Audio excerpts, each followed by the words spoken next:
बिस्मिल्लाहिर्रहमानिर्रहीम। अस्सलामुअलैकुम। हेलो पाकिस्तान। पूरी दुनिया में जहाँ कहीं भी एक भी पाकिस्तानी है वो मेरे लिए एक छोटा सा पाकिस्तान है। दोस्तों, मेरी आज की वीडियो का मौजू है जिन्नात के ग्रोह। मैं आज जिन्नात के बारे में हैरत अंगेज़ और दिलचस्प मालूमात देना चाहता हूँ। तो दोस्तों, आप देख रहे हैं तौकीर राजा यूट्यूब चैनल। नए आने वाले दोस्तों से गुजारिश है कि मेरे चैनल को सब्सक्राइब करें और वीडियो को लाइक और कमेंट ज़रूर करें। शुक्रिया। दोस्तों, जिन्नात पर बहस अज़ल से जारी है। बहुत से लोग इस खोज में रहते हैं कि जिन्नात होते कैसे हैं, वो करते क्या हैं और उनकी शक्लें कैसी हैं, जानवरों जैसी हैं, इंसानों जैसी हैं। जिन्नात के मौज़ूआत के बारे में बहुत सी किताबें भी लिखी जा चुकी हैं, बहुत सी फिल्में भी बन चुकी हैं, यहाँ तक कि कुछ मशहूर कार्टून सीरीज़ भी जिन्नात पर बन चुकी हैं। दोस्तों, कहा जाता है कि जिन्नात के 11 ग्रोह हैं और ये ग्रोह क्या कुछ करते हैं, कहाँ रहते हैं, ये दोस्तों मैं आगे वीडियो में बताने की कोशिश करूँगा। दोस्तों, जिन अल्लाह ताला की मखलूक हैं, जिन्हें इंसान की पैदाइश से कबल पैदा किया गया था और इसके वजूद के तमाम कायल हैं, बहस की तो ज़रूरत नहीं है। मुसलमानों में तो कोई भी जिन्नात के वजूद पर इनकार ही नहीं कर सकता, ख़ास तौर पर जो मुसलमान हैं। अक्सर कुफ़ार भी इनके वजूद के कायल हैं। चंद फ़लसफ़ियों के मुताबिक एक मामूली सी जमात है, उनके अलावा जिन्नात के वजूद पर इनकार कोई नहीं कर पाता। और इस्लामी अकायद में दोस्तों, जिन का वजूद जो है वो मुतफ़िक़ा तौर पर तस्लीम किया गया। अब जिन्नात की तख्लीक किस तरह और कब हुई, तारीख़ दां लिखते हैं, जिन्नात को हज़रत आदम अलैहिस्सलाम की तख्लीक से भी 2000 साल पहले तख्लीक किया गया। जिन्नात में नेक व बद दोनों इकसाम पाई जाती हैं। बुज़ुर्ग भी होते हैं, मुख्तलिफ रूप धार कर रोए ज़मीन पर वारद होते हैं। उन्हीं में से एक जिनका नाम इबलीस है, जो इंसानों की दुश्मनी में अंधा हो गया और उसने नस्ल आदम को बहकाने के लिए क़यामत तक की मोहलत मांगी। तो दोस्तों, वीडियो के आगाज़ में बताया था मैंने जिन्नात के 11 ग्रोह हैं। अब मैं एक एक करके उनकी कुछ तफसीलात बताता हूँ या बताने की कोशिश करता हूँ। तो दोस्तों, जिन्नात का पहला ग्रोह है जो किसी किस्म के घर के अंदर सुकूनत इख्तियार करता है और इसके घर के बासियों को ख्वाब और बेदारी में डराते हैं और दुख और तकलीफ़ पहुँचाते हैं।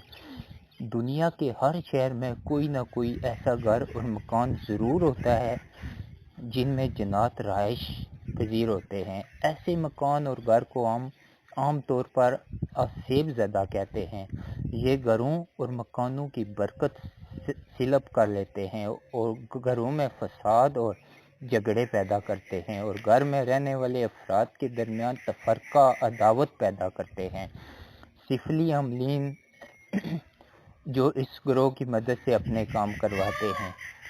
दोस्तों, दूसरा ग्रोह ये वही ग्रोह है जिसमें ऐसे जिन्नात और शयातीन मौजूद हैं जो इंसानों पर मुसल्लत हो जाते हैं। जैसे इनकी सेहत ख़राब हो जाती है, सख्त अमराज में मुब्तला हो जाते हैं, जो हकीम हो या डॉक्टर्स इनकी दवाओं से इलाज नहीं हो पाते। बाज़ दफ़ा इसी ग्रोह के जिन्नात इंसान के जिस्म में से किसी ख़ास हिस्से को मुतासर करते हैं और वो हिस्सा शेल, फलूज या बेकार हो जाता है या इसमें कोई ज़ख़म नमूदार हो जाता है।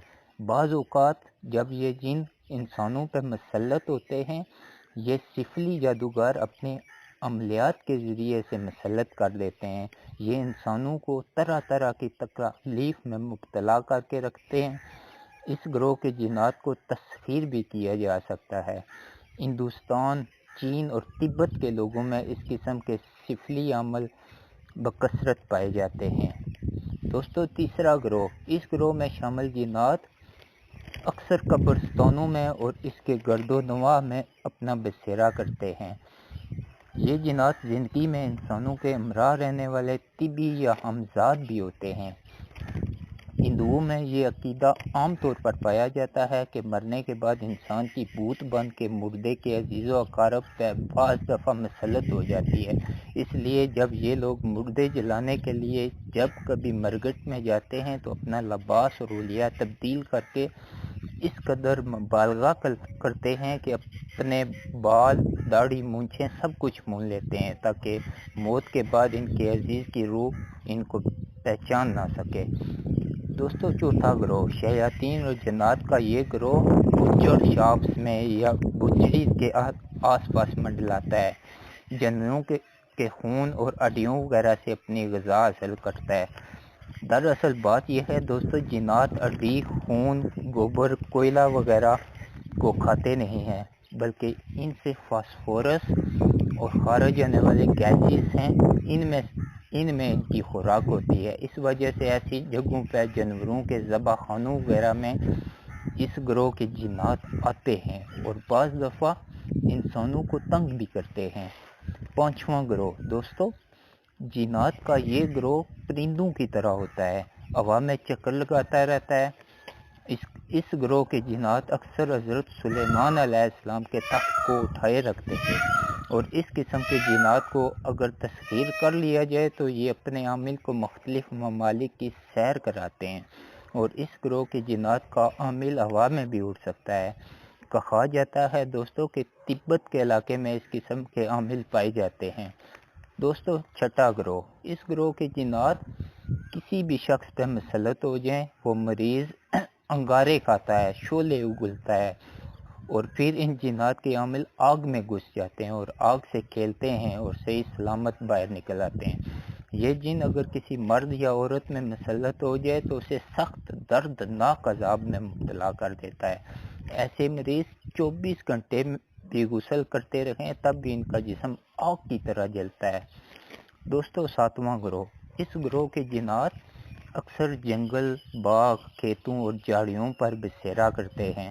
اس گروہ کے بھوت اکثر شکلوں صورتوں میں دکھائی دیتے ہیں، جن میں بعض تو بہت چھوٹے ہوتے ہیں اور بعض بڑے قوی اور بھیانک شکل و صورت کے ہوتے ہیں، اور رنگ برنگ کے سرخ، زرد اور سبز وردیوں میں ملبوس ہوتے ہیں۔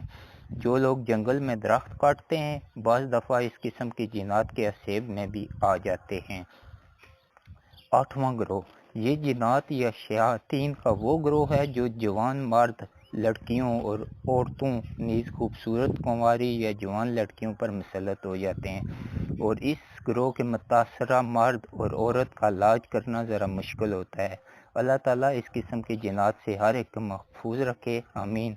نواں گروہ، اس گروہ میں شامل جنات اور شیاطین انسانوں میں شامل ہو کر انہیں بیمار کر دیتے ہیں اور انسانوں کا خون چوستے ہیں، اور یہی ظالم حیوانات میں بھی مسلط ہو جایا کرتے ہیں۔ اکثر دودھ دینے والی گائے، بھینس، بکری، بھیڑ وغیرہ پر مسلط ہو جاتے ہیں، اور اس قسم کے جن شیاطین اور ان کے عامل لوگوں کے مال مویشی وغیرہ پر مسلط کر دیتے ہیں، اور جانوروں کے بچے مرنا شروع ہو جاتے ہیں، جانوروں کے دودھ اور مکھن وغیرہ میں کمی ہونا شروع ہو جاتی ہے۔